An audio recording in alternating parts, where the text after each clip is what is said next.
So, can I have everyone just close their eyes really briefly? Okay, so how many of you guys ever felt discouraged, or you feel that you're not good enough, or you've had other people tell you, oh, you're not going to make it, or you just have that self-doubt, that negative self-talk in your head, or just had any insecurities having to do with your weight, with your physical appearance, or again, just yourself. Can I have raise hands? Okay, you guys can go ahead and put your hands down, and you can open your eyes. Okay, so as a person who suffered from depression and anxiety, as you guys can tell by accident moving my slide, I was,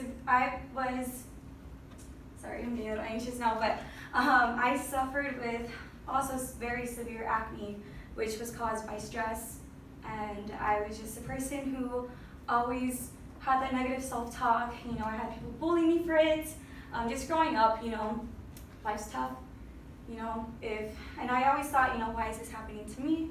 Like, why is it not happening? Why is it not happening to anyone else? And when this was all occurring, I was 15 years old, and so 15 years old, it's that time, and it's like, you're thinking about, oh, school, sports, boys, girls, you have all these hormones and you have all these things. And so just with that, like with acne or with whatever you might have dealt with, you just have that in the back of your mind, and you're like, but why me? You just kind of have that in your head.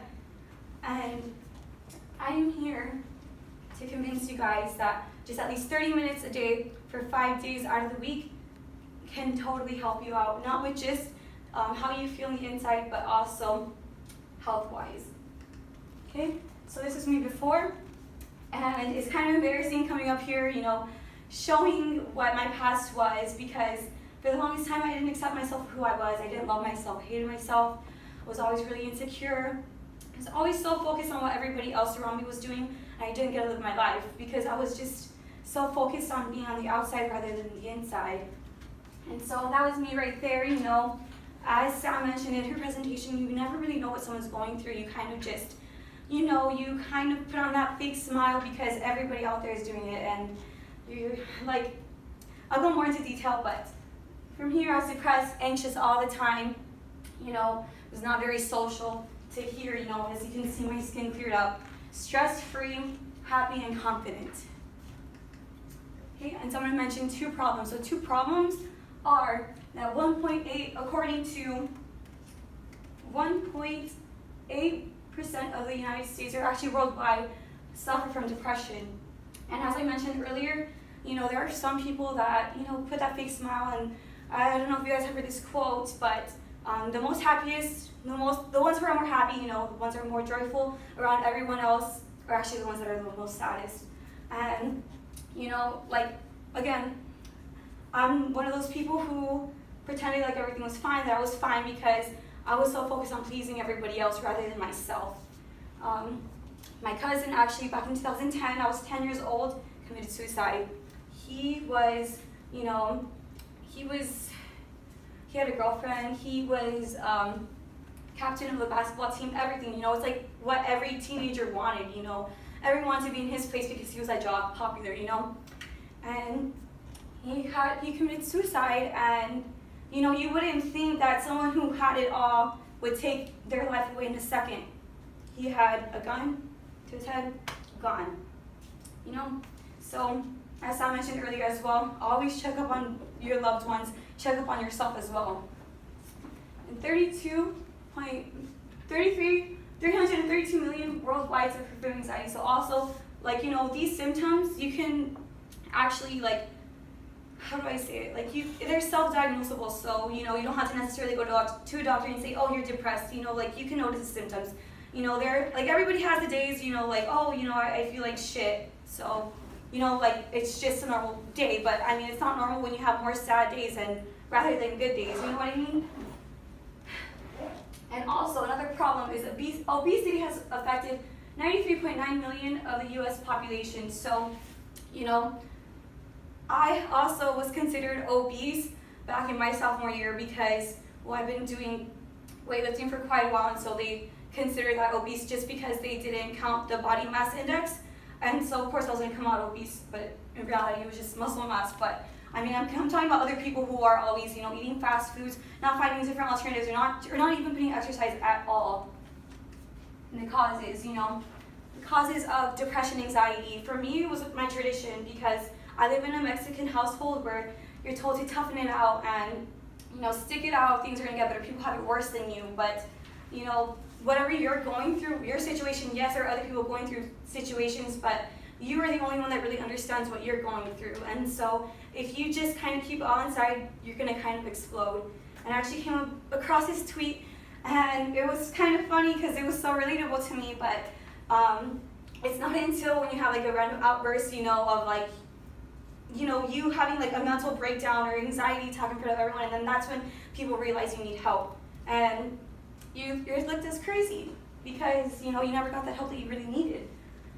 For other people, they don't have the money, so maybe like their parents are like, okay, you do need the help, but we don't have the money right now. And so I know here it's pretty expensive, but luckily, us as students at the university have the access to free therapy.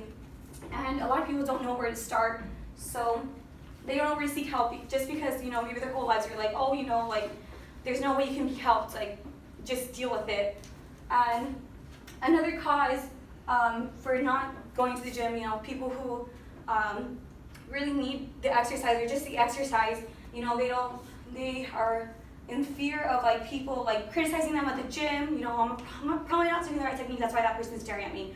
Or they don't have the motivation, they don't have that drive, and again, it's honestly, it's your mentality, and again, people do not know where to begin. So as well, like, that's what they both have in common, like people do not know where to start because people don't like asking for help. Like, who here likes asking for help? No one likes looking like an idiot, or they don't want to seem like an idiot like when they ask for help, and honestly, I'm that way too.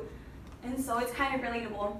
And so my three solutions are just take 30 minutes out of your day, 5 days out of the week.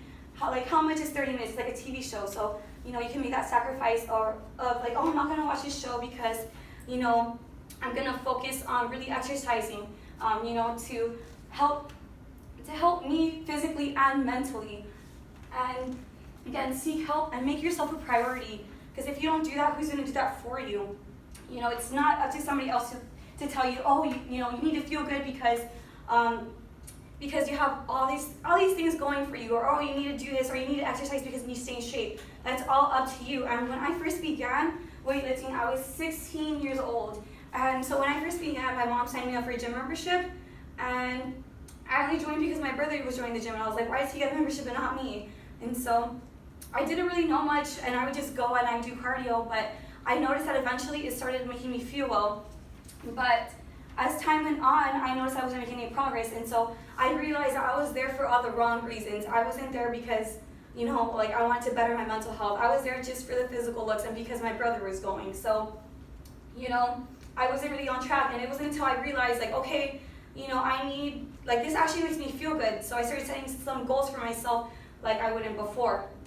And I grew up in a family who, obesity runs in the family. Like, everyone in my family is like either 300, 400 pounds, and I didn't want to make that my reality. I wanted something better for myself, and so I started realizing, okay, I'm going to do this not just for my health, but for my mental health as well. Who cares about the looks? Because you see all these Instagram models and you think, I want to be like them, but like really like think about all the difficulties they had to go through.